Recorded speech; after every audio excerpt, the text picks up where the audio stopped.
la légitimité, c'est ce qui est conforme, ou encore ce qui est légitime, et ce qui est conforme au droit naturel et à l'équité dans le domaine du droit. Bien, la légitimité en ce moment est fondée sur quoi? Sur la morale. La légitimité serait en ce moment au-dessus de ce qui est légal. Car, qu'est-ce qu'on peut dire encore?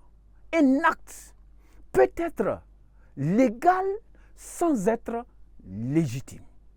Un acte peut être légal sans être légitime. C'est l'exemple de l'insurrection populaire qui s'est fait, suivez mon regard, quelque part. L'insurrection populaire n'est pas autorisée par la Constitution. Mais cette insurrection populaire peut être en ce moment, bon, disons avant de dire notre mais, en ce moment, cette insurrection populaire n'étant pas autorisée par la Constitution est considérée comme illégale. Mais, maintenant, le mais qui est là, c'est que l'insurrection populaire transgresse la loi, mais peut être considérée comme légitime, surtout quand cette insurrection-là s'oppose à un pouvoir jugé injuste. Voilà. Lorsqu'elle s'oppose à un pouvoir jugé injuste. Nous n'allons pas aller trop en profondeur, mais quand même on va le souligner. Si, prenons notre contexte, un coup d'État qui vient, le coup d'État en lui-même est illégal. Mais un coup d'État, puisque contraire à la loi, qui vient sauver un pays en péril, un pays en voie de disparition, ce coup d'État peut être considéré comme légitime. Suivez mon regard. Bien, nous allons maintenant passer à la question de la liberté. Qu'est-ce que nous pouvons entendre par liberté? Petit 4, la liberté.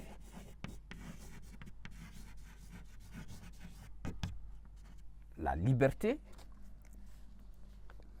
et à ce niveau, nous allons scinder en des petits points également, le petit a. Qu'est-ce que la liberté? Qu'est-ce que la liberté? Qu'est-ce que la liberté?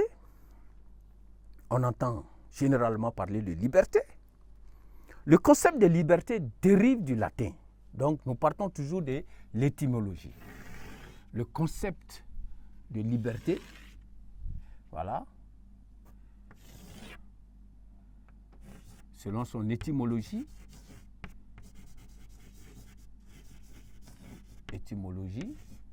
le concept de liberté dérive du latin, liber. Le concept de liberté dérive du latin liber, qui veut dire quoi? Qui veut dire homme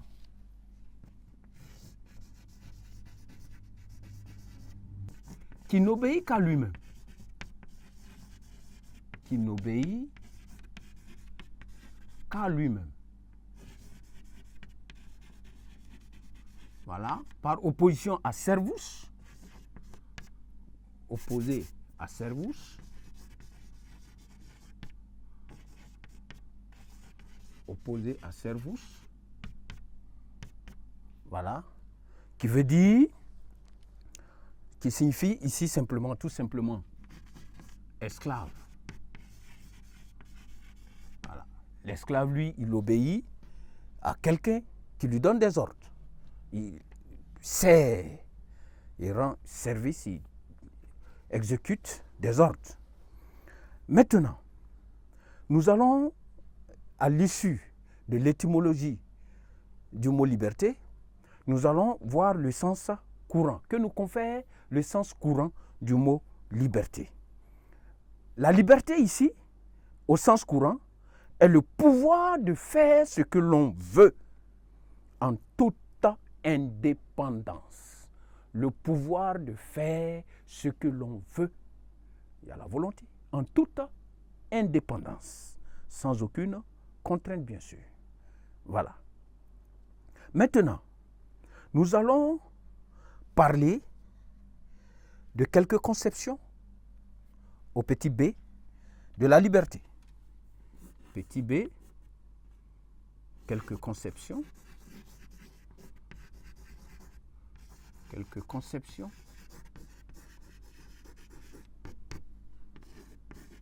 de la liberté.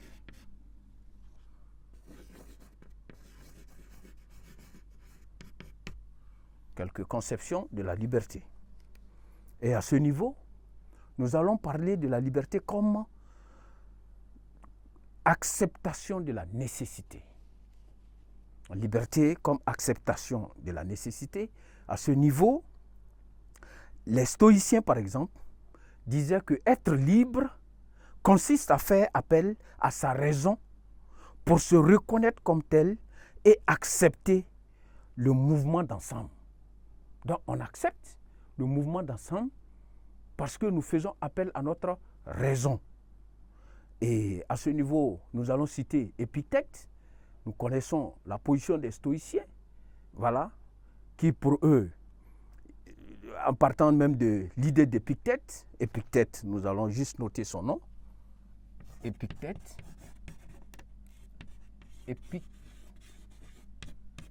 Épictète qui est un stoïcien, qui est né vers 55, 135.